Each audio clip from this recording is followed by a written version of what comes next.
জুবিনদাৰ মৃত্যুৱে হাজাৰজনক লাখজনক কোনোৱাই গৈছে।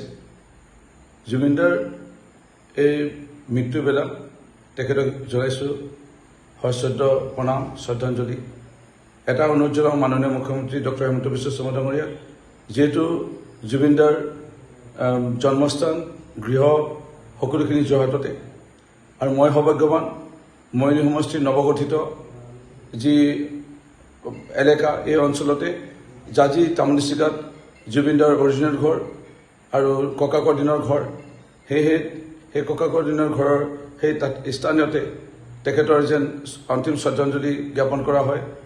সন্মানীয় কলাগুৰু বিষ্ণুৰাভ ডাঙৰীয়াক যেনেধৰণে তেজপুৰবাসীয়ে ৰাইজে হৃদয়ত স্থান দিছে তেজপুৰত, গুৱাহাটীবাসী ৰাইজে সুধাকন্ত ভূপেন হাজৰিকা ডাঙৰীয়াক গুৱাহাটীত স্থান দিছে, আমি যোৰহাটবাসী ৰাইজে যোৰহাটতে তেখেতৰ শৈশৱ, তেখেতৰ স্কুল, তেখেতৰ কলেজ সকলোখিনি তেখেতে প্ৰাৰম্ভিক জীৱন আৰম্ভ কৰিছিলে, সংস্কৃতিৰ জীৱন আৰম্ভ কৰিছিলে।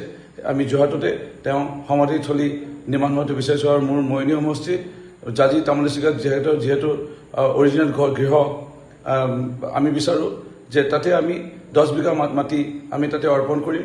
আৰু ইতিমধ্যে আমাৰ সৌভাগ্যী গুণমন্ত আগবাঢ়ি আহিছে, আৰু আমি সকলোখিনি আমি ব্যৱস্থাপনা ল'ম। চৰকাৰে পিছলৈ আগবাঢ়ি আহিব। আমি সমাধিস্থল যোৰহাট জিলাৰ মৰিয়নি সমষ্টিত হোৱাটো বিচাৰিছোঁ। অনুগ্ৰহ কৰি আমাৰ এই অনুৰোধটো যেন মাননীয় মুখ্যমন্ত্ৰী মহোদয়ে ৰক্ষা কৰে। আৰু তেখেতৰ সহধৰ্মিনী বৌকো জনাইছোঁ আৰু তেখেতৰ পৰিয়ালবৰ্গকো এই অনুৰোধ জনাইছোঁ।